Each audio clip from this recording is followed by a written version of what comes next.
Vamos al libro de Éxodo 6, versículo número 2. Dice lo siguiente. Vaidaber Elohim el Moshe. Vayomer Elai, Ani Adonai.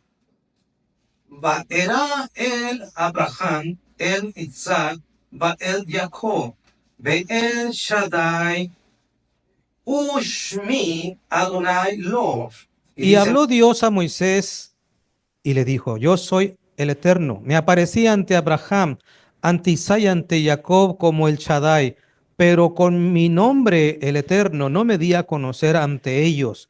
También establecí mi pacto con ellos para darles la tierra de Canaán, la tierra de su residencia en la que habitaron. Oremos.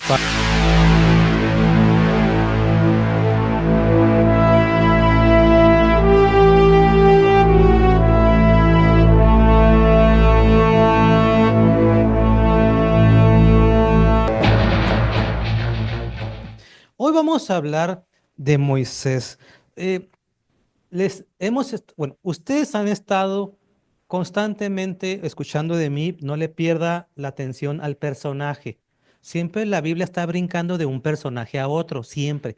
Luego pasó este y luego se murió, y luego sigue este y luego de este pasó este y luego... Y usted ve que es un patrón de darle relevancia a un personaje. Así lo vimos cuando fue Jacob, Jacob, después José y luego José muere y ya lo vimos en la semana pasada que Moisés nace de una manera muy peculiar en una época de persecución y que una época donde un faraón decreta la muerte de los niños y luego cómo se da este fenómeno, ¿verdad? De que mientras que todo está contra él, la mano de Dios socorriendo a un hombre. En este caso, Moisés. Bueno, esto nosotros lo vimos en su momento y ahora aquí es donde cambia, porque no se le olvide que cuando estamos ya en este episodio, en la segunda lectura, ya habían pasado 40 años después de huir de Egipto. No olvide que cuando huyó de Egipto tenía 40 años Moisés. Así es que usando las matemáticas según Moisés, que está aquí presente como maestro, 40 más 40 nos da. Entonces, bueno, entonces ya saben que fue rechazado, fue y se escondió. Y aquí es donde quiero que usted piense, preste atención, porque vean los patrones que le digo. Siempre el texto bíblico procura brindarle información extra maravillosa. Este hombre no era normal. O sea, no es común lo que trata de explicarnos el texto bíblico. Porque sabemos nosotros que el personaje de Moisés, ya lo tuvo que haber leído, estuvo trabajando y de repente ve y dice, algo se está ya incendiando, ¿qué será? Y eso le llama la atención, porque curiosamente el texto bíblico no nos dice nada, porque ese monte se le conocía como el monte de Dios. ¿Cómo que era el monte de Dios? Bueno, el caso es que va para allá y se, y se está quemando una zarza, o mejor dicho, está en fuego una zarza y le llama la atención que no se está convirtiéndose en ceniza. Qué raro, ¿no? Y cuando usted ve esto, dice el texto bíblico, que escucha una voz. Esto no es normal en las personas. Solamente son en los que comúnmente le llaman hoy en día los iluminados, los especialitos, ¿no? Ah, caray. Moisés. No, tú no, Moisés. Otro. Moisés, para tu carro. Quítate tus sandalias. El lugar que estás pisando, el lugar santo. Entonces ya sabe usted esto. Estamos más recordando. Pero esto no es normal. Es darle un énfasis a ese hombre. Es un hombre extraordinario, por otra manera. No es común. Y ese hombre, pues entonces sabemos que interactúa con esa voz. ¿Por qué? ¿Por qué yo? ¿Por qué? Y el caso es que iba. Y usted ve el milagro de que ese hombre eh, hace señales y prodigios que hoy en día vemos muchas películas, con muchas narrativas, muchas ilustraciones, muchas historias, las famosas 10 plagas. Entonces, el texto está dándole, este hombre no es común, es un hombre llamado por Dios, un extraordinario, de los que veníamos abordando cada día uno más diferente. Por eso les decía, Yo ahorita les ponía, ¿no? Esta atención porque el miércoles voy a dar un tema relacionado a serpiente o dragón. ¿Qué fue lo que se convirtió la vara de Aarón? Serpiente o dragón. Y tiene un porqué. Dicen dragón algunas versiones. Está interesante cómo se evoluciona estos temas. Bueno, entonces, ya debe entender usted, pues, que cuando estoy diciendo que cada vez que migra de un personaje a otro no es enfócate, enfócate. Este personaje trae algo, trae información, trae valiosa información que permite entender el porqué. En la Biblia, nosotros vemos a personajes que de esos que son llamados tienen patrones. ¿Se acuerdan que les dije? Tienen patrones. Entre esos patrones dice, madre estéril. Vimos que era muy repetitivo. Madre estéril o la esposa estéril, mejor dicho, ¿no? Porque Abraham tenía una esposa estéril. Isaac tenía una esposa estéril. Y así estaba viendo que hay patrones. ¿Por qué? El niño especial viene de una madre que era estéril. Dos, vemos que las madres por lo general son ancianas. ¿Por qué son ancianas? Porque trata de destacar otro fenómeno. No podía nacer un niño en esas condiciones. Es un segundo milagro. Estéril, más anciana, no hay posibilidad de que nazca nadie ahí. Pero nació. Entonces ese hombre que viene no es común. Otro ejemplo, la esposa de Manoa. La esposa de Manoa, quien es la mamá de Sansón, también es, pero ¿cómo pudo tener un hijo? ¿Ok? Y así yo les decía, pongan atención, porque van a ver cómo el judaísmo esto lo explota, lo potencializa para llegar a una figura ideal, el Mesías, el mero mero, el ungido de Dios. Son los prototipos, son los ejemplos, pero el mero mero no profetizó a Abraham, no profetizó a Josué, perdón, a Jacob, no lo profetizó José, no lo profetizó Moisés. Los profetas hablaban de que venía uno mero mero. Estos son prototipos para que te des una idea cómo va a ser. Otra cosa es que vemos que hay una sospecha de adulterio. Pero ¿de dónde nació? ¿De dónde nació? Incluso, como ahorita van a ver, personajes bíblicos o personajes que conocemos, su pareja, fuera del texto bíblico, dicen, sospechó de que le había engañado su esposa.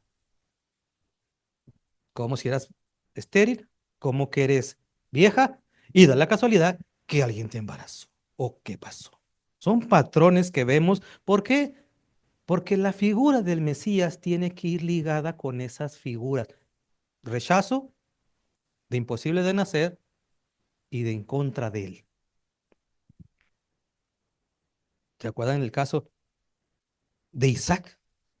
Que su hermano Ismael lo repudiaba. O en el caso de José, que sus hermanos lo repudiaban. O Moisés, ¿quién te puso a ti por juez sobre nosotros? Son figuras, todo esto son figuras. Es decir, van encaminadas para que entiendas cómo es el Mesías venidero. No hay otra forma de identificarlo. Siguiente. Como lo vemos más adelante, está vinculado el nacimiento de ese niño especial con algo del cielo. Es que este es raro, este es normal, no es normal. O alguien lo parió del cielo, o alguien del cielo lo tiene aquí por un propósito. No es normal, este hombre no es normal. Fíjense las dos cosas porque van a ver los ejemplos de cómo hablan de esto. ¿Ese lo parió un ser celestial o ese Dios lo llamó por algo? No se lo olviden. Además, como lo expresé ahorita, tiene que tener como característica, por lo general, un alto riesgo de pérdida de su vida. Está en peligro su vida. Por casa, por sus propios hermanos o por extranjeros. Pero ese niño especial tiene que tener como característica, por lo general, ser un perseguido. Bien, yo creo que lo que le estoy diciendo ahorita se da una cuenta, se da una idea de que los personajes que hemos hablado, muchos caen en ese patrón. Muchos caen. Ahora, escuchen lo que dice el tercer libro de Enoc que viene en este libro que tengo a mi mano. El tercer libro de Enoc se atribuye que fue escrito posiblemente lo más cercano, siglo V de nuestra era, y más adelante con aportaciones incluidas. No más para atrás. Hay libro 1, libro 2, libro 3. Y hay un libro cuarto incompleto, pero estamos hablando del libro tercero. Este libro tercero, que ya se los mostré ahorita, se cree que fue escrito entre el siglo V en adelante, no más para atrás. El segundo, en el siglo segundo en adelantito. Mucho a lo mejor siglo I por ahí. Hay una discrepancia entre esa fecha. El libro número 1, ese sí dicen, ese es el más viejito. Posiblemente sus inicios a finales del siglo segundo, antes de la destrucción, antes de la era común, mejor dicho, a lo que lo tengas, antes de Cristo, como se conoce actualmente. Dice, el libro primero se cree que a finales del siglo segundo y terminado a unos 50 años después del primer siglo normal. Entonces vean el tercer libro cómo está ubicado más después que los antes citados. Escuche cómo dicen de Moisés. Porque todos sabemos que cuando Moisés ascendió al monte para recibir los mandamientos, dice el capítulo 33, si no me equivoco, de Éxodo, que cuando desciende Moisés, ¿qué le pasaba a su semblante? Brillaba, ¿verdad? Brillaba. Y vea que los personajes bíblicos tienen que tener algo parecido. ¿Qué dice sobre el Mesías? Se transfiguró. O sea, vean por qué estos patrones. Bueno, el caso es que vean lo que dice el 3 de Enoc, capítulo 15, versículo número 5, porque aporta lo siguiente. El ángel Metatrón se le reveló al rabí Ismael y le dijo lo siguiente, que Moisés, su rostro brillaba al tal extremo que de un lado del mundo hasta el otro lado del mundo se miraba su brillo de Moisés. O sea, vean cómo enriquece. Eso no dice el texto bíblico. Dice que brillaba, pero de ahí que hasta allá. Y es que dice que ese personaje tenía que impactar a las 70 naciones que se creen en el judaísmo que existían en el mundo. El número 70 en la Biblia es muy, muy interesante y algún día hablaré por qué de 70 naciones y por qué de 70 lenguas, porque también tiene un que ver muy interesante sobre 70 dioses. Ya lo dejé con incertidumbre, no está bueno, ¿eh? Algún día vamos a ver. Pero la Biblia usa mucho esto, mucho, es increíble. Entonces, bueno, este libro extrabíblico del siglo V, posiblemente en adelante, decía, no, su luz, no, su luz era impactante. Ese cuate impactaba de lado a lado, era un foco andando en todo el universo, prácticamente, ¿no? ¿Qué implica que un ser brille?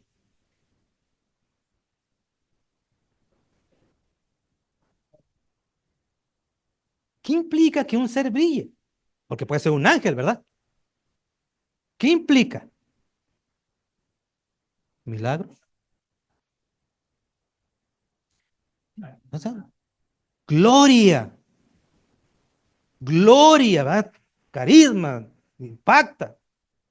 Un ser que trae iluminación, gloria. Bueno, vamos a ver cómo ejemplos de personajes bíblicos en la literatura judía se encargan de decir todos estos que estoy mencionando, o vamos a mencionar, no eran normales. Algunos de estos patrones los cumplieron y esos hombres eran vestidos de gloria. ¿Por qué? Porque aquí viene la pregunta interesante.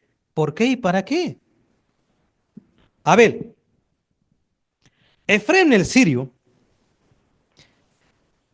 esta aportación lo saqué de un libro que tengo en mi poder, de Robert Pathai, Mitos Hebreos, que dice lo siguiente. Un individuo que se llamaba Efrén del siglo IV señaló que Abel, dice,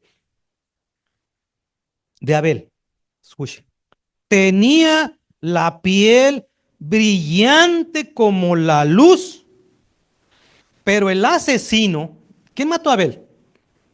Caín. Pero su asesino era oscuro. Dos contrastes, ¿no? Vamos a ver el siguiente.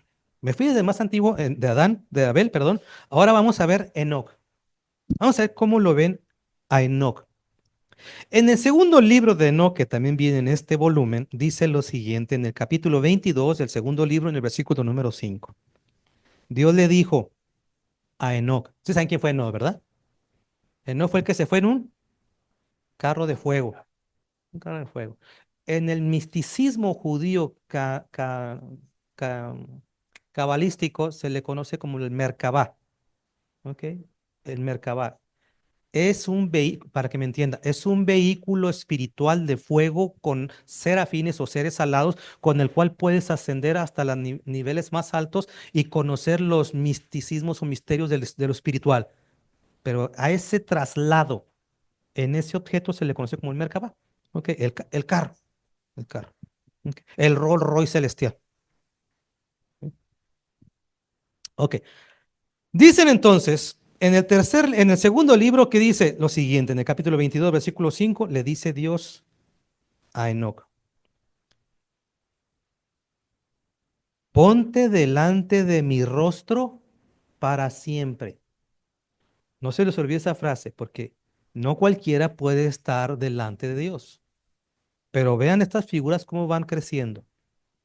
En el mismo capítulo, pero en el versículo 7, dice, que no se presente ante mi rostro siempre.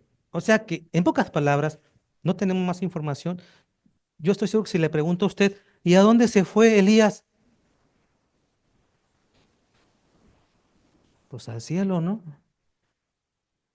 Pues es lo más que podemos decir, ¿no? No, pero en el judaísmo, en, en los comentarios que tenemos posteriores a la Biblia, es un crecer y crecer en información, ¿no? Enriquecerlo. No, es que entiendan que hay un vacío y hay que llenarlo de alguna manera, ¿no?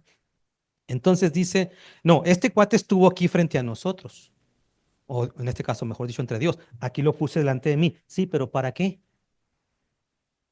¿Por qué es importante que esa figura única o estos individuos únicos en su tiempo, por qué es importante ubicarlos cerca de Dios? Son intercesores. ¿Qué hacía Moisés? Sí iba a ir Moisés, desde luego. ¿Qué hacía el sacerdote? ¿Cuál, cuál es la función de un sacerdote? Un intercesor, un intermediario entre tú, entre yo y Dios. Levanta la ofrenda y es el que se puede acercar ante Dios. Los personajes que estaremos viendo son impuestos como intercesores. Pueden acercarse ante Dios, ante Dios, ante Dios, lo que yo, un hombre ordinario, no puedo. Entonces, ese texto bíblico lo que dice es que este hombre es el que se puede acercar. Y por ende, si yo me quiero acercar a Dios, ¿con quién tengo que acercarme? Con el intercesor. ¿Por qué? Porque yo no puedo ir, quítate, Aarón, yo voy a entrar hasta el lugar más santísimo. Me mata. El texto bíblico dice, si alguien entra ahí, muere. ¿Se acuerdan que Moisés ascendió al monte? Y dice, pone una barrera, una protección, no pueden entrar porque si a ustedes se les ocurre entrar, van a morir a pedradas. Van a morir. O sea, ¿quién puede pasar? El intercesor. Y eso es lo que tienes que entender que la Biblia siempre te está diciendo. Busca al intercesor. Y por eso digo que es una falacia que en el judaísmo se llega a escuchar, yo no necesito a nadie, porque como judío me puedo acercar a Dios. Nunca ha existido eso. Nunca. Es más, ni aunque lo digan ellos, porque puedo demostrar que ellos dicen lo contrario. Puede decir lo que quiera, pero en sus hechos demuestran que tienen un intercesor, quien sea. Ahorita van a ver, por ejemplo, algunos. Entonces, no, te voy a poner delante de mí. En el capítulo 67 del segundo libro de Enoc dice lo siguiente en el versículo 2. Los ángeles se apresuraron a tomar a Enoc y lo llevaron al cielo, donde Dios lo recibió y lo puso en su presencia para siempre. ¿Quién lo llevó? Los ángeles. En el segundo libro también, en el capítulo 22, 8, Y Dios le dijo a Miguel, dice uno de los querubines, o los altos, de los altos rangos celestiales. En la Biblia, en el libro de Enoc menciona cuatro. En el tercer libro de Enoc, cuatro seres. Dice en el 22, escucha esta parte, vean lo que van a hacer según el segundo libro de Enoc, vean lo que va a hacer, lo que va a pasar con Enoc. Y cuando yo le digo esto, imagínese a otros personajes bíblicos. Dios le dijo a Miguel, acércate, quítale a Enoc sus vestiduras terrenales, úngelo con mi aceite bendito y vístelo con las vestiduras de mi gloria, no la de un ángel, de mi gloria. O sea, vea hasta dónde lo están ascendiendo. En este mismo libro, en este mismo capítulo 22, pero en el versículo siguiente, el 9 dice, dijo Enoc, ya con esas vestiduras, me miré y vi que era uno de sus gloriosos. ¿Se acuerdan qué significa estar iluminado? Emiten gloria, ¿va? Vi que era uno de sus gloriosos y no había ninguna diferencia obvia. Ya no era mortal yo, ya tenía una igualito a un ser celestial. Vean cómo va escalando, porque de hecho en el libro 3 se van más para arriba con este personaje. Aquí lo ponen, en el libro número 1 jamás habla sobre esto. En el libro 2 dice, bueno, lo ascendió Dios a un puesto hasta aquí. Pero en el libro 3 se fue recio, ¿eh? No, lo ascendieron hasta el mismo trono de Dios y lo sentó Dios en su trono. Bueno, sigamos leyendo. En el libro 2 de Enoc dice en el capítulo 24, Dios me llamó, dijo Enoc. Enoc todo obediente.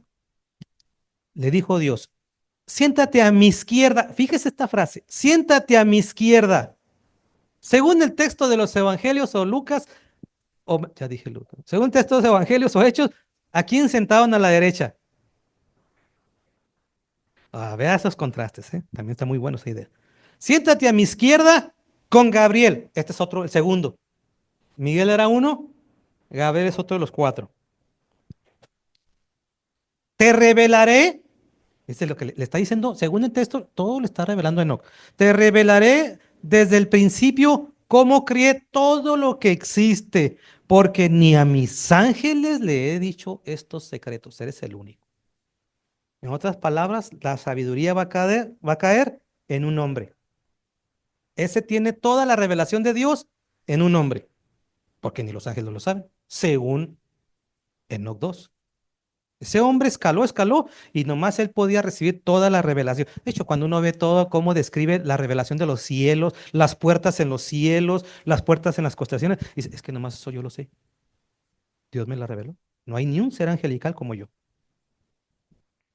El erudito Hugo Oderberg, en su sinopsis sobre paralelismos de los pasajes de Enoc 2 y Enoc 3, argumenta lo siguiente. Cuando dice, ponte delante de mi rostro para la eternidad, no sirve meramente como una expresión hebrea para estar en presencia de alguien, sino que implica establecer un estatus superior, angelical de Enoc como Metatrón. Aquí es la primera vez que usted va a escuchar esta frase. Ahorita vamos a llegar a ese nivel. O sea, escaló de un ángel a un superángel, para que me entienda. Vamos a poner mejor, desde humano a un ángel, a un superángel, que llegó hasta la presencia y se convirtió en un príncipe de la presencia de Dios. El mero, después de Dios, el mero príncipe, la presencia de Dios. Bien, hagamos en un lado a Enoc. Vamos a ver otro. No el Melquisedec que usted conoce, el Melquisedec, el que es sobrino de Noé, según el texto de segunda de Enoc. Escuche, ¿cómo pintan a este hombre? Para este libro, Melquisedec nace de una mujer llamada Sopanima.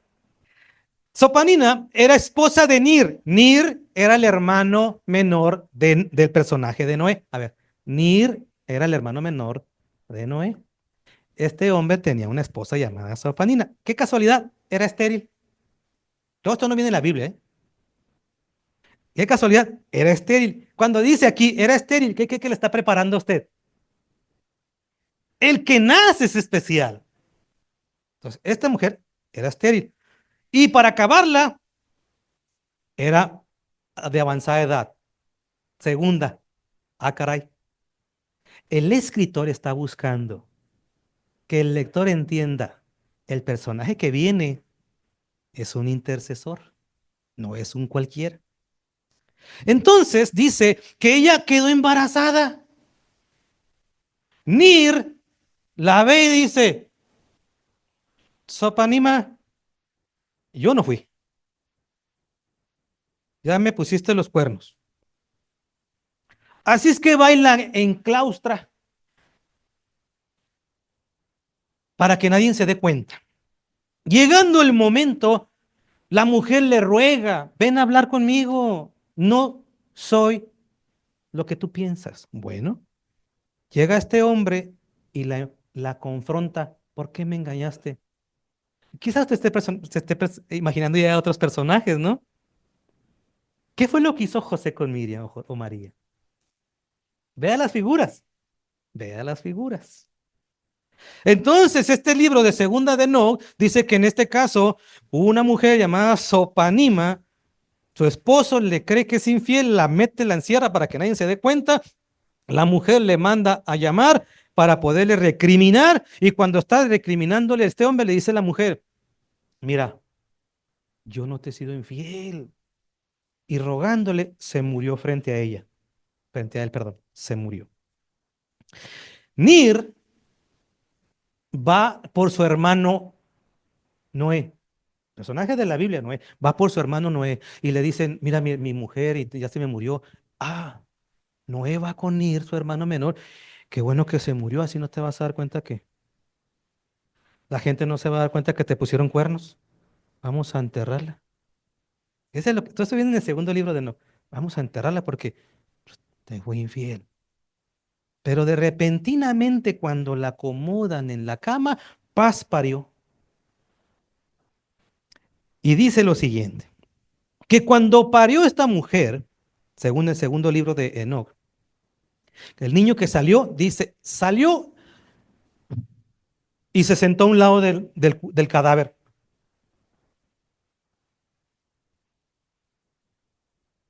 Y dijo con palabras textuales, What's going on here? No, no dijo así, no. Sí, no. Era en hebreo posiblemente, ¿verdad? Pero se paró, se sentó. Estoy citando el segundo libro de Enoch. Y entonces el texto dice que habló y alabó a Dios y le dijo que no había sido infiel. Y este niño que acababa de nacer se incorpora y cubre a la mamá. ¿Cómo le hizo? No sé, pero él no dijo. La cubrió. Y que el texto señala que este niño tenía como una edad parecida, se comportaba como un niño de 3 años, recién salido. Entonces, dicen que le ven una insignia aquí en el pechito. A ver, tú traes una marca. Traes la marca del sacerdocio. Por tanto, es una gloriosa apariencia. Este hombre es un sacerdote. Este niño, ¿verdad? Este niño es un sacerdote. Lo agarraron, lo vistieron de vestimentas de sacerdote y se lo llevaron a un templo. Para que ese niño sirviera, obviamente, de sacerdote. Lo malo es que este texto nunca nos dice qué señal era. Algunos dicen que era la letra Shin. Dice el rabino Beto. Beto a saber. Así es que se lo llevan. Dice entonces en el capítulo 71, versículo 9, dice, Noé y Nir tomaron al niño, lo lavaron, lo vistieron de ropa de sacerdocio y le dieron a comer pan sagrado. Y entonces le pusieron por nombre Melquisedec. No el segundo que conocemos de Abraham, Melquisedec.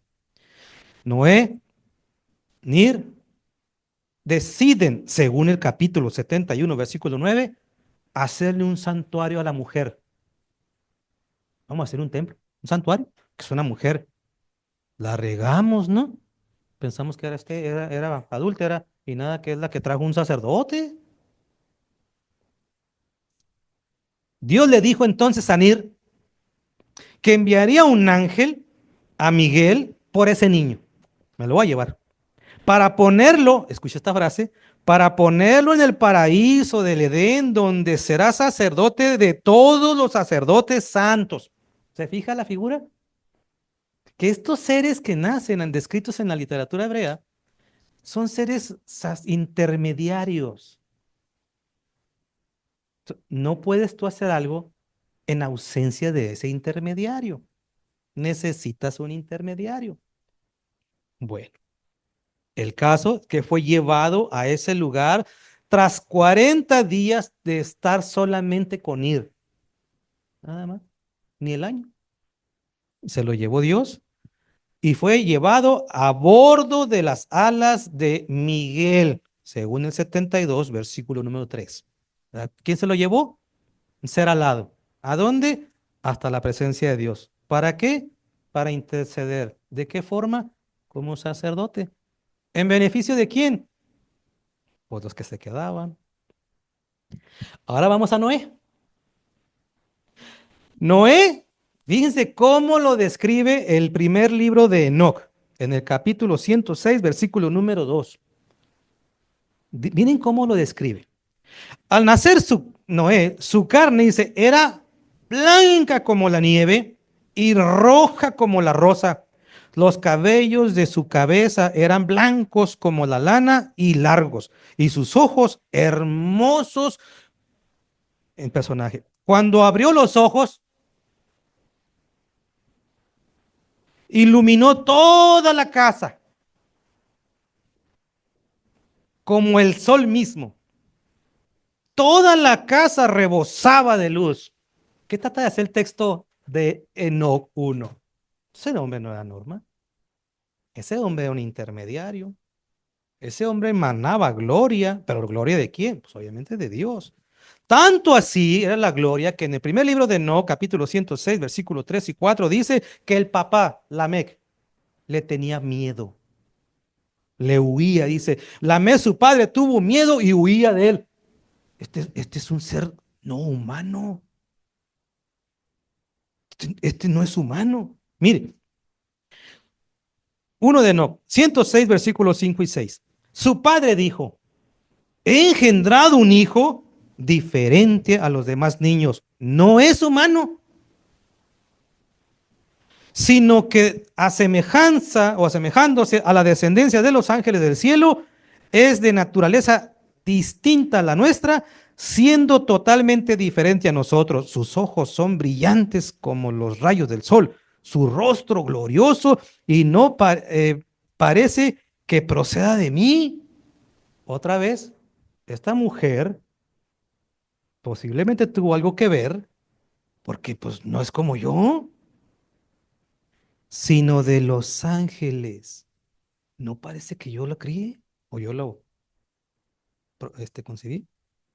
Tengo miedo. No sea que algo milagroso ocurra en las tierras en sus días. O sea, la atención, algo va a pasar. Ya sabemos qué fue lo que pasó. El diluvio. ¿Quién se salvó? Los que le creyeron. Eso es un intermediario. Tú sígueme y tendrás salvación o protección. Eso lo vemos en la figura, pues, de cómo perciben a Noé. Dice más adelante en el capítulo 106, versículo 10 del libro 1 de Enoc, Dice, le ha nacido a Lamec un hijo que no tiene parangón. No hay forma de compararlo con nadie. Y su naturaleza no es como la del hombre. Y el color de su cuerpo es más blanco que la nieve y más rojo que la flor de la rosa.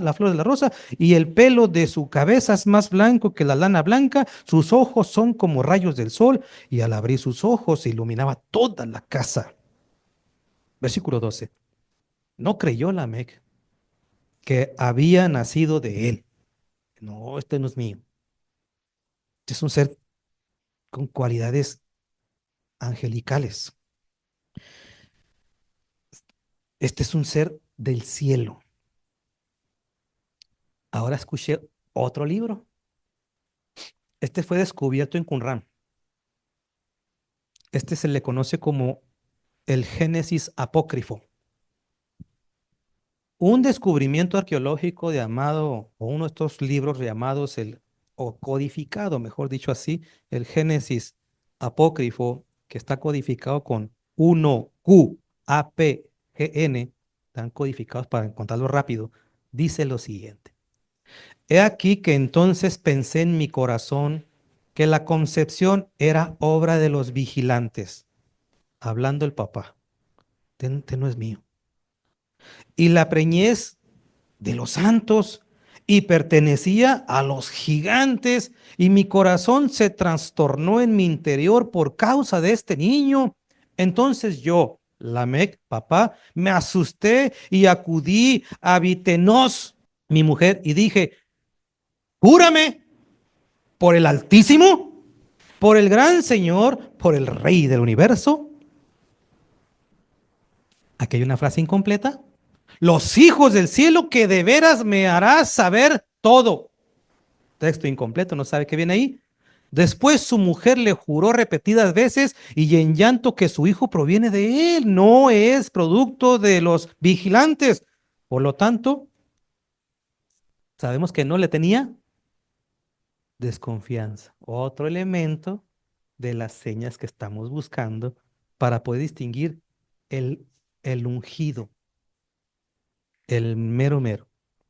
Melquisedec, ahora sí el que le dio los diezmos a Abraham a Melquisedec. El erudito judío David Bluser señala lo siguiente, que en grupos judíos en la época del segundo templo, Melquisedec, el personaje tan enigmático que en la carta a los hebreos llega a decir, sin padre, sin genealogía, no sabemos de nada de él. Miren cómo dice el distinguido erudito David Bluser, dice, judíos en la época del segundo templo señalan que Melquisedec se convirtió en un ser preexistente. Este hombre tuvo que haber sido antes de toda la creación. Melquisedec de la Biblia tuvo que ser antes de la creación. ¿Por qué? Porque lo está elevando a un nivel que tiene que tener un intercesor. No es normal. Tiene que tener un nivel. Y señala, había aquellos que esperaban que él fuera el juez de los últimos días.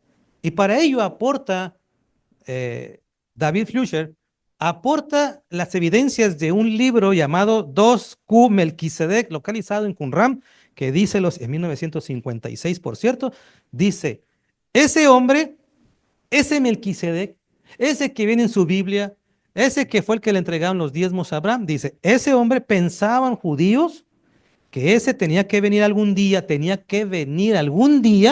y liberar a Israel de la cautividad. Se fue, quién sabe qué habrá sido de él, pero algún día va a venir. Es decir, que grupos judíos decían que estos líderes tienen como misión la misión de Moisés, liberar, liberar.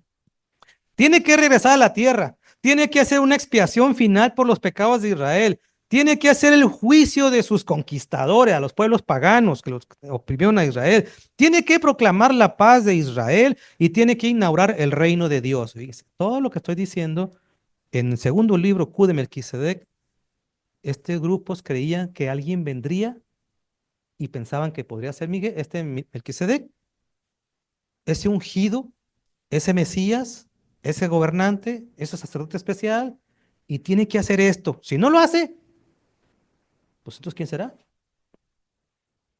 De tal manera que esta figura de ese ungido sale de un libro llamado Uno Enoc. En Uno Enoc, capítulo 45, dice que Enoc escucha que Dios le dice esto. 45:3. En ese día, mi elegido se sentará en mi trono de gloria. Dice, Enoc, el primero de Enoc, dice, Dios me dijo que hay un elegido, pero es uno de entre todos, único, que se va a sentar en el trono de Dios. ¿Quién puede sentarse en el trono de Dios?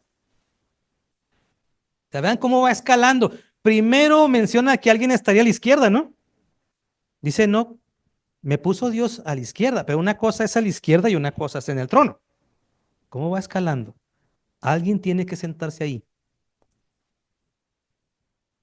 En el capítulo 46 de 1, Enoc, versículo 1 dice, allí contemplé, allí cuando Dios me llevó, cuando me llevó en el carro de fuego, en el Merkabah, y me puso los ángeles ante la presencia de Dios, dice, allí contemplé al anciano de días. Un texto bíblico habla de anciano de días. ¿Cuál? Ezequiel. Está en el capítulo número 1. Y luego dice, y su rostro estaba lleno de gloria. Sigue aportando. Ese ser que se va a sentar ahí, escucha esa frase, uno de Enoch. Le estoy diciendo que uno de Enoch se cree que se escribió a finales del siglo segundo antes de la era común, antes de Cristo. Para que me entienda, antes de la venida de Yeshua, estos libros existían. Y mire, según uno de Enoch, ese ser que se va a centrar en el trono de gloria, dice, tiene que venir para ser luz de las naciones. ¿Qué hablan los evangelios del Mesías? Ese ser, según 1 Enoc 46:5, algún día dice tendrá que venir y derribar los reinos de los tronos, los reinos, sus gobiernos, porque no le glorificaban, no le alababan. O sea, la figura de ellos es de los creyentes en este libro de Enoc. Dice, algún día va a venir este Mesías, ese que se va a sentar en el mero trono de Dios y va a tener que hacer esto. Escuche la siguiente frase. 1 de No 48. Todos los habitantes de la tierra se van a postrar ante él. Estoy hablando que son libros judíos. Cuando ahí dicen nosotros los judíos nunca nos postramos a ningún ser humano. Lo que no le quieren decir es que sí saben que se van a postrar ante alguien. Se van a postrar ante él y lo adorarán y lo ensalzarán y lo bendecirán. Si no lo hace, aquí dice, van a ser ustedes destruidos. O sea, vean cómo escala de ser humano la figura a un ángel, de un ángel a un superángel, y de ese ángel sentarse en el trono de Dios, y hay de ti si lo quieres tratar diferente a Dios. Hay de ti. Y sigue agregando. En el capítulo 1, perdón, en el libro 1, 51:3 de Enoc dice lo siguiente. Y en esos días el elegido, el que se va a sentar en ese trono, dice, se sentará en mi único trono, en mi trono. Es el único elegido que puede hacer eso. No hay más. Se mirarán los unos a los otros aterrorizados. Bajarán la mirada y el dolor se apoderará de ellos cuando vean a ese elegido. Vean cómo lo pone ahora Enoc. Cuando vean al Hijo del Hombre sentado en el trono de la gloria. Le estoy hablando de puros textos que usted conoce en los evangelios. Y estos libros fueron escritos antes de los evangelios. Vea cómo esas figuras existen en el círculo judío. Por eso me llama la atención cuando el doctor Adolfo Reumann dice, los evangelios son netamente judíos, es pura forma judía de la época del segundo templo. No hay duda, no existe duda. Claro, los religiosos, el fanatismo, quien quiera ignorar la evidencia podrá decir lo que quiera, pero la evidencia nos da a entender que no había otro pensar en esa época. Todos los reyes, los poderosos, los exaltados, los que gobiernan la tierra, se postrarán ante él, ante el elegido, ante el Hijo del Hombre, sobre su rostro y adorarán y pondrán su esperanza en ese Hijo de Hombre. Tienes que poner tu esperanza. Del otro modo, y le pedirán y le suplicarán misericordia. Primera de Enoc 62:9. Vean las figuras. Sigo porque se nos va el tiempo. Si usted tiene alguna pregunta. Y se sentó en el trono de su gloria, ese que viene describiendo el elegido, el Hijo del Hombre, se sentó en el trono de su gloria y la parte principal del juicio le fue dada al Hijo del Hombre. Tú vas a juzgar, tú, que dijimos que era un elemento que tenía que tener, según David Flusher, tenía que tener un elemento que es ungido, que es el Mesías, que es elegido, que es hijo del hombre tiene que juzgar. Shimon Bar Yochai fue un rabino del siglo segundo. Escuchen lo que viene en un libro místico llamado el Zohar. Escuchen lo que dice para que vean las figuras, otra vez las figuras. Está escrito, lo que voy a leer está en Zohar Bo 38a. Dice, está escrito, será presentado todo varón ante mi rostro, citando Éxodo 34:20. Todas las personas tienen que acercarse ante el rostro de Dios. Y vean lo que dice. ¿Quién es el rostro de Dios? Porque en el judaísmo se enseña muy bien. Dios es espíritu. ¿Cómo que tiene rostro? O sea, ¿cómo que tiene cara? ¿Cómo? Esa pregunta que han abordado los rabinos los ha llevado a una idea muy interesante. ¿Quién es el rostro de Dios? Es Rabí Shimon Bar Yochai. En otras palabras, ¿quién es el intermediario entre los humanos y Dios? Shimon Bar Yochai. Que todo que es varón entre los hombres debe de presentarse ante él, porque él es el que juzga, él es el mediador, él es el intercesor. Lo siento, pero Dios lo puso a él. ¿Dónde viene eso? En un libro de Zohar, que es un libro medieval, muy antiguo, nada que ver con los libros de No. Todavía mucho más lejos, más de 1000 años. Bueno, porque yo les dije que este libro, en el tercer libro de Enoc, que viene en este volumen 1, 2 y 3 y otros libros, habla de un ser llamado Metatrón. Metatrón, para irnos más rápido, no es otra cosa que una forma de expresar el ángel por encima de los ángeles. O el mero mero, decimos nosotros, ¿no? ¿Por qué me entiende? Porque si nos vamos a la etimología, vamos a ir más recio. Ok, lo tengo, la etimología, tengo porque es una palabra de origen griego que implica el poder de ese ser. No es normal, no es un ser común, es un ser súper dotado. En la literatura rabínica, cuando se aborda de Metatrón, porque eso lo vemos muchos en el cabalismo, ponen a este ser de una manera tan diferente. Robert Graves señala, por ejemplo, que la concepción de él, de la concepción de Metatrón es de hecho de una palabra corrupta hebrea, o sea, una malformación del hebreo en el que simplemente quieren decir, en otras palabras, el que persigue la venganza. Entonces es un poderoso. No es correcto, pero es una malformación. De ahí se agarró eso de Metatrón. Pero lo podríamos decir mejor de otra manera, el más cercano al trono. Es un ángel el más cercano. ¿Y qué más cercano que el que se sienta en el trono? ¿Se acuerdan? ¿Qué más cercano?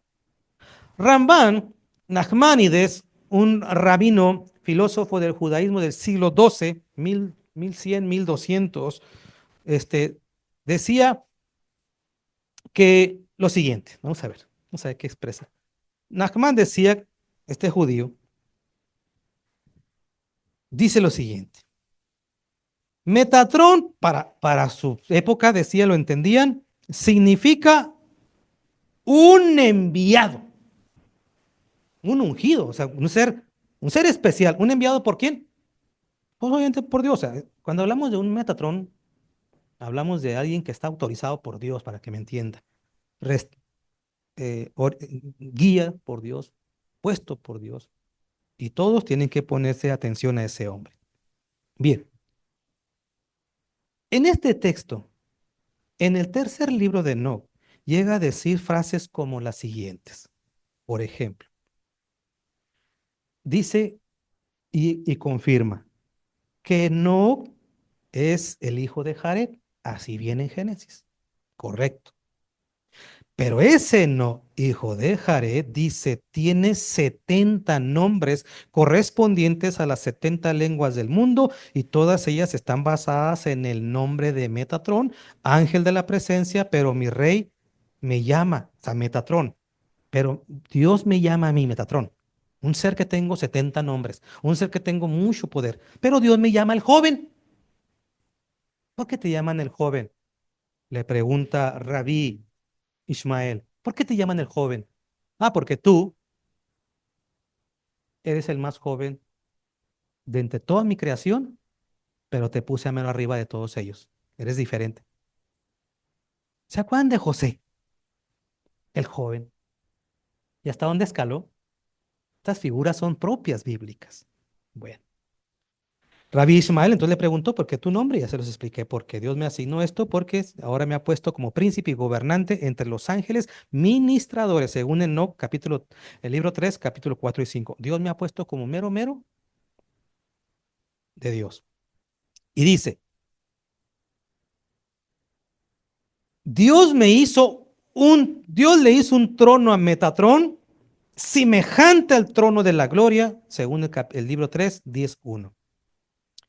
Todo mandato que él os diga, es decir, todo lo que te diga ese ser Metatrón en mi nombre, debes de observarlo y cumplirlo. Porque estas figuras lo vemos en los profetas, a Moisés, por ejemplo, ¿no? Lo vemos. También en el Mesías. Dios me envió para decir esto, me ha puesto para que yo diga estas palabras. No puedo decir otra cosa. Entonces dice, Dios le hizo una túnica de honor, eso lo vimos en el segundo libro de Enoc, también lo confirma en el libro número 3. Dios le hizo una túnica especial, una túnica de honor, en la que se fijarán, dice, toda clase de belleza, esplendor, brillo y majestad. ¿Dónde vemos que a alguien especial lo trataron con una túnica especial? A José. ¿Qué le pasó a José? Pues fue el elegido, pero fue rechazado a la vez, ¿no? Por la gente. O sea, vea, estas figuras son propias de la Biblia. Bueno, se me va el tiempo y no quiero estar tanto. Miren lo que dice. Dios lo llamó a ese Metatrón. Preste atención en esta frase, esta es maravillosa. Dios le llamó a Metatrón, según tercer libro de No, capítulo 48, 6 y 7, dice, me llamó el Yud Hei Bat Hei menor. Uno es uno, uno es otro. En el judaísmo usted va a escuchar la palabra la memra, una palabra aramea, memra, que de ahí viene la palabra que escucha usted, el logos, el verbo, la palabra. ¿A quién se le dijo, él es el verbo? Pues vea, estas figuras son propiamente judías. Dice, a mí me puso Dios como el Yud Hei Bat Hei menor en presencia de toda la casa celestial, como está escrito en Éxodo 23, versículo número 21, porque mi nombre está en él. Pues así me tiene Dios a mi Metatrón, que, no, que ya dijimos que no es otro que no, a ángel, de ángel a Metatrón, y de Metatrón al Yud Hei Bat Hei menor. Tanto así fue la gloria de Enoc, que en el libro tercero, en el capítulo 14, versículo número 2, dice, hasta Samael tuvo miedo de mí. Samael es un nombre del diablo en Metatrón, de Enoc. Hasta Samael me tuvo miedo. Yo cuando estoy diciendo todo esto, usted ya se sabe quién tiene esas cualidades muy notables según los evangelios, ¿verdad? No tiene. Tanto así de la gloria que recibió, que en el capítulo 15, versículo número 1 del tercer libro de No, dice, Metatrón se transformó en fuego. Fue despojado de sus condiciones humanas, todas las arterias, venas, todo, voz, todo era fuego. La boca, todo era fuego. ¿Se ha puesto a pensar lo que dice Juan en el libro de Apocalipsis, capítulo número 1, que dice, escuché una voz detrás de mí y cuando volteé dije, vi un ser que me dijo, y ya vio cómo lo describe?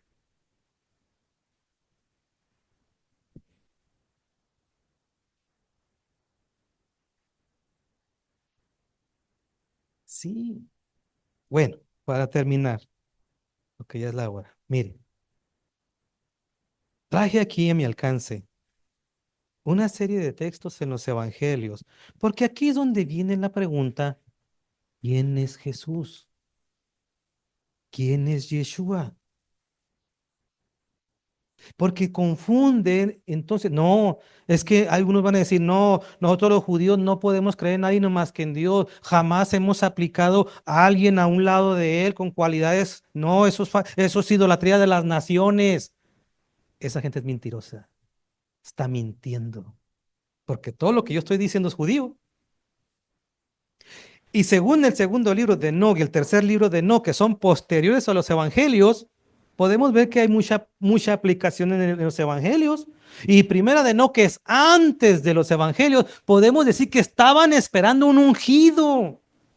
Tanto así que yo les he dicho que rabinos dicen, si no vino el Mesías en el segundo templo, en la época del templo, si el Mesías no ha venido en esa época, ya no vino.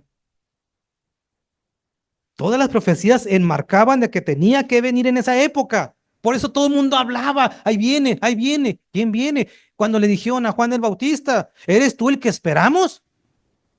¿O viene otro? Ve y dile que sanamos enfermos, echamos fuera demonios. Hay evidencia.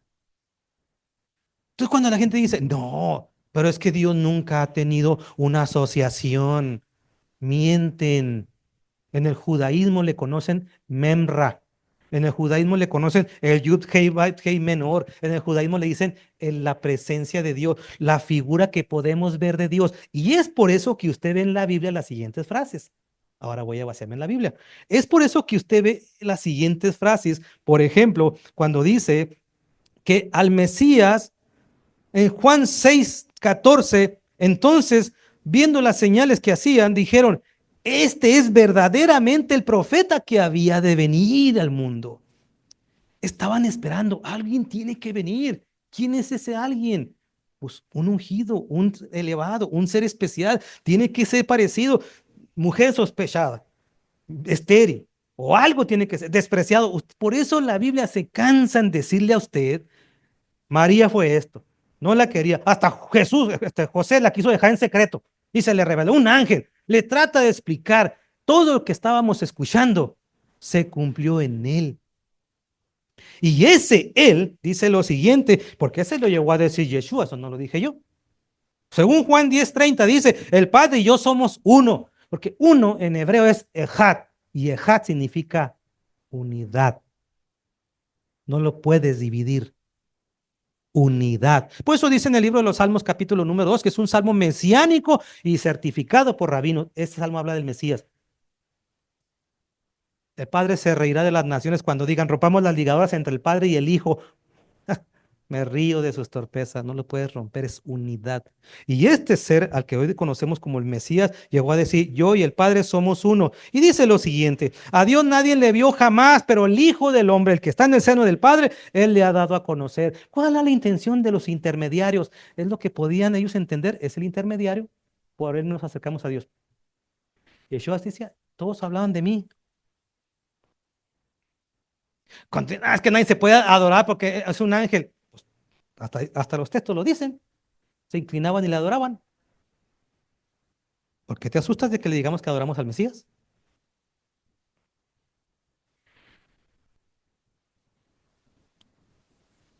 Juan capítulo 4, versículo 25 y 26, una samaritana le dice, sabemos que viene el Mesías, el llamado el Cristo, y cuando Él venga nos debe de declarar todas las cosas, porque recuerde, Metatrón decía, Enoc, Dios me dio toda la sabiduría del mundo. Dice, ¿sabían que alguien iba a venir con toda la sabiduría de Dios? Y el Mesías, allí Juan le dice, soy yo. Es más, has tenido, háblale a tu marido. No, pero has tenido uno, dos, tres, cuatro, cinco, y el que tiene no es tu marido. Ah, Natanael, te vi debajo de un árbol. ¿Cómo supiste? Juan dice, no tenía necesidad que nadie le dijera nada de él porque todos sabían lo que había en las personas. Conocimiento, porque esa es la idea. El que viene tiene el conocimiento propio de Dios. Tanto así que dice en el Evangelio de Juan, en el capítulo número 5, versículo 18, que los judíos, fariseos, los religiosos, procuraban matarle porque no solo quebrantaba según el día de reposo, pero la ley oral o las interpretaciones rabínicas, dice, tanto procuraban, dice, sino que también decía que Dios era su Padre, haciéndose igual a Dios. Me voy más para adelante. En Juan capítulo 5, en el versículo 19 dice, Yeshua dijo estas palabras, les digo algo, de cierto te digo, no puede el Hijo hacer nada por sí mismo, unidad, sino lo que ve hacer al Padre, porque todo lo que hace el Padre, también lo hace el Hijo, unidad. 5:23 de Juan, para que todos honren al Hijo como honran al Padre. Porque en el judaísmo se entiende la imagen de Dios, es ese ser, es Dios mismo. ¿Cómo están? Ves hasta saber cómo están, pero Dios dice que así es. Y Él es la imagen de Dios. Por eso usted ve estas figuras. Dice lo siguiente. Juan 6:40 dice, todo aquel que ve al Hijo y cree en Él, tiene vida eterna. Es el intermediario. Quítalo de la ecuación, tendrás problemas. ¿Cómo decimos de Enoc? ¿Cómo lo decimos de Noé? ¿Cómo lo hicimos de los sacerdotes? Quítalo de la ecuación, no te vas a poder acercar a Dios. No vas a ¿por qué? Porque esas figuras o prefiguraban al Mesías. Juan 6:29 dice lo siguiente. Yeshua dijo estas palabras, esta es la obra de Dios o esta es la voluntad de Dios, que creas que Él me ha enviado. ¿Cómo lo hizo con Noé? ¿Cómo lo hizo con Melquisedec? ¿Cómo lo hizo con Moisés? En Romanos 2 dice 16, en aquel día Dios juzgará por medio del Mesías Jesús los secretos de los hombres. ¿Qué no dijimos que era una figura de ese ungido? El que juzga. Por eso dice el texto bíblico, Primera de Corintios 3:11, Primera de Corintios 3:11, nadie puede poner otro fundamento que el que ha sido puesto. ¿Cuál es? Y ahí dice, Yeshua, el Mesías, el único, el ungido, la imagen de Dios, lo que podemos conocer de Dios, no puedes cambiarlo. ¿Cómo sabemos eso? Porque Colosenses 1 dice en el versículo número 15, y le estoy leyendo la Biblia la Biblia de Israel, una Biblia hecha en Israel. Dice lo siguiente. Esta Biblia se le conoce como la Biblia de la Universidad de Jerusalén. No es cristiana, ¿eh? Dice, Colosenses 1:15. Él, hablando del Mesías, Él es la imagen del Dios invisible. Lo que puedes ver de Dios es Él. ¿No le dijeron, por cierto, a Él, muéstranos al Padre? ¿Qué les dijo? Tanto tiempo que estoy con ustedes y... Mire, en Colosenses 1:16 al 19 dice, porque por medio de Él fueron creadas todas las cosas. Si yo sigo leyendo, dice el 19, Colosenses 1:19, Dios tuvo a bien hacer residir, habitar En él, en el Mesías, toda la plenitud de la divinidad, toda la plenitud de Dios en él. Yud Hei Bat Hei no lo puedes quitar de él. Por eso dice Filipenses 2, 6, 11, el cual siendo, hablando del Mesías, siendo de condición divina, no retuvo ávidamente el ser igual a Dios, sino que se despojó. Pero él estaba allá, dice, y se despojó. Y luego, ¿a dónde va? A su lugar. Por lo cual Dios lo exaltó y le otorgó el nombre Yud, Hei, Vav, Hei, que está sobre todo nombre. En otras palabras, el Yud, Hei, Vav, Hei menor. Bien, Segu. Por eso dice, es que tengo tantos textos, pero ya quiero terminarlo. Mire, voy a leer algunos textos salteados. Primera de Timoteo 2, 5. Hay un solo Dios y un solo mediador. Pero eso no los puedes tú desconectar, no los puedes quitar o prescindir de él o del otro. Porque hemos dicho que para el texto, para la mentalidad judía son una unidad. Quítalo y tendrás un problema. Timoteo 3:16. Él, en algunas versiones tú vas a encontrar que dice Dios y en otras versiones vas a encontrar que dice el Mesías. Use la que usted guste. No es dogmática mi posición. Pero en las dos versiones, Dios la va a encontrar, Dios o Mesías. Dice, sin duda alguna, grande es el misterio de la piedad. El Dios o el Mesías fue manifestado en carne. Da la misma idea. Un ser de los cielos vino. Por eso dice, y tomó, en su versión dice a la mejor, tabernaculizó, se hizo carne, habitó en un tabernáculo pero no era de aquí, ese era un ser especial. Por eso dice lo siguiente, me estoy salteando. 3, siendo resplandor de su gloria e impronta de su sustancia. ¿Se acuerdan que decíamos que ese ángel era la gloria misma de Dios?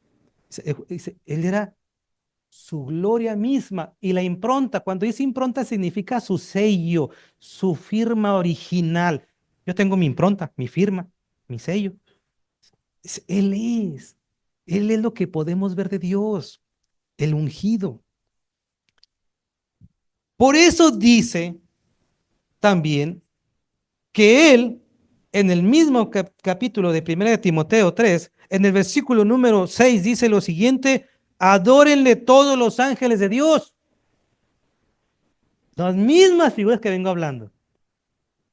Y por eso dice, en Hebreos capítulo 3, versículo 3, dice, él, hablando del Mesías Yeshua, Jesús de Nazaret, dice, él es superior a Moisés, pero muy superior a Moisés. No es cualquier personaje. Ahora sí, por eso usted ve que en la carta de los Hebreos 9, versículo número 12 especialmente, tengo el 11 y el 12, pero especialmente dice una frase muy enigmática, muy enriquecedora. El Mesías dice, penetró en el santuario celestial, en lo alto, que ya dijimos que en las figuras filosóficas judías del concepto cabalístico es pensar que un ser se sube en un carro de fuego y es llevado a trascender los niveles a donde no puede entrar cualquier humano, en la Merkabah, para poder llegar a Keter, a la corona, allá, a lo más alto de Dios, allá, allá. Pero eso no es cualquier ser, es único en su época. Y todos ellos prefiguran a uno, al Mesías. Y dice aquí, penetró en el santuario una vez y para siempre. porque todos esos que estoy citando, y según la filosofía judía, no puedes tú acercarte a Dios si no es por el medio que Dios tiene. Esa es la filosofía judía. Por eso es el sustituto, el que presenta un sacrificio. Un sacerdote necesariamente tiene que llevar un sacrificio, porque de otra manera no entras. ¿Por qué no entras? Porque para Dios está protegiéndote. Tú eres un ser que has pecado y yo quiero limpiarte. Pero para limpiarte tengo un modo, no dos, no tres, no existe. Tengo ejad, un solo modo. Yo mismo, a través de la figura que tú conoces como el Hijo. Pero para que se quede para otra ocasión, por eso dice en la carta de Corintios 15 y en el libro de los profetas dice, pero llegará el momento en que todo sea puesto en dominio de él y luego él todo se lo entregue a su Padre y él mismo se incorpore con su Padre. Y entonces se vuelve a cerrar el círculo, uno solo. Pero esa figura es temporal. El Mesías es temporal. El ungido es temporal. Él está puesto exclusivamente para redimir a las personas. Pero llega un momento en cuando ya estén todos los redimidos, dice, los voy a llevar al Padre y entonces yo ya me voy a fusionar con el Padre. ¿Sabe que eso viene en la Biblia? Y a lo mejor no lo ha visto. Inclina tu rostro. Padre eterno.